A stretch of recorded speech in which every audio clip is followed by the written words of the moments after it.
علماء حرمین نے جو 22واں سوال لکھ بھیجا تھا وہ یہ ہے، کیا تم نے کسی رسالے میں یہ ذکر کیا ہے کہ حضرت کی ولادت کا ذکر کنہیا کے جنماشٹمی کی طرح ہے یا نہیں ہے؟ اس کا جواب یہ دیا گیا ہے، یہ بھی مبتدعین اہل بدعت دجالوں کا بہتان ہے جو ہم پر اور ہمارے بڑوں پر باندھا ہے۔ ہم پہلے بھی بیان کر چکے ہیں کہ حضرت کا ذکر ولادت محبوب تر اور افضل ترین مستحب ہے، پھر کسی مسلمان کی طرف کیوں کر گمان ہو سکتا ہے کہ معاذ اللہ یوں کہے کہ ذکر ولادت شریفہ فعل کفار کے مشابہ ہے۔ بس اس بہتان کی بندش مولانا گنگوہی قدس سرہ کی اس عبارت سے کی گئی ہے جس کو ہم نے براہین کے صفحہ نمبر 141 پر نقل کیا ہے، اور حاشا کہ مولانا ایسی واہیات بات فرما دے۔ آپ کی مراد اس سے کوسوں دور ہے جو آپ کی طرف منسوب ہوا، چنانچہ ہمارے بیان سے عنقریب معلوم ہو جائے گا اور حقیقت حال پکار اٹھے گی کہ جس نے اس مضمون کو آپ کی طرف نسبت کیا وہ جھوٹا ہے، مفتری ہے۔ مولانا نے ذکر ولادت شریفہ کے وقت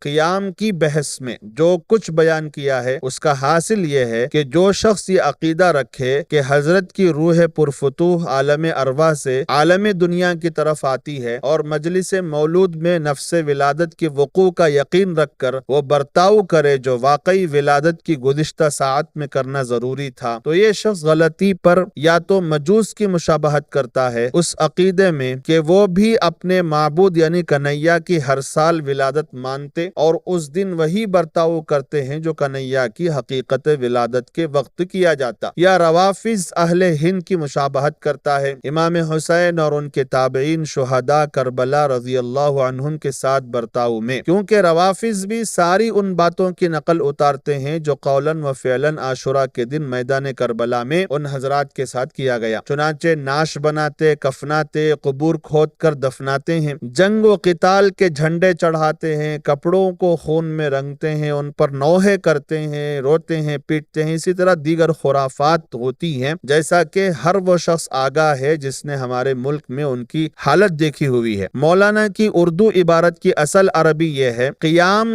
کی یہ وجہ بیان کرنا کہ روح شریف عالم ارواح سے عالم شہادت کی جانب تشریف لاتی ہے، بس حاضرین مجلس اس کی تعظیم کو کھڑے ہو جاتے ہیں، بس یہ بھی بے وقوفی ہے، کیونکہ یہ وجہ نفس ولادت شریفہ کے وقت کھڑے ہو جانے کو چاہتی ہے، اور ظاہر ہے کہ ولادت شریفہ بار بار ہوتی ہی نہیں، بس ولادت شریفہ کا اعادہ یا ہندوؤں کے فعل کے مثل ہے کہ وہ اپنے معبود کنہیا کی اصل ولادت کی پوری نقل اتارتے ہیں، یا رافضیوں کے مشابہ ہے کہ ہر سال شہادت اہل بیت کی قولاً و فعلاً تصویر کھینچتے ہیں۔ بس معاذ اللہ بدعتیوں کا یہ فعل واقعی ولادت شریفہ کی نقل بن گیا، اور یہ حرکت بے شک بلا شبہ ملامت کے قابل اور حرمت و فسق ہے، بلکہ ان کا یہ کام ان کے فعل سے بھی بڑھ گیا کہ وہ تو سال بھر میں ایک ہی بار نقل اتارتے ہیں، اور یہ لوگ اس فرضی خرافات کو جب چاہتے ہیں کر گزرتے ہیں، اور شریعت میں اس کی کوئی نظیر موجود نہیں ہے کہ کسی امر کو فرض کر کے اس کے ساتھ حقیقت کا سا برتاؤ کیا جائے، بلکہ ایسا فعل شرعاً حرام ہے۔ بس اے صاحبان عقل غور فرمائیے، شیخ قدس سرہ نے ہندی جاہلوں کے اس جھوٹے عقیدے پر انکار فرمایا ہے کہ جو ایسے واہیات فاسد خیالات کی بنا پر قیام کرتے ہیں، اس میں کہیں بھی مجلس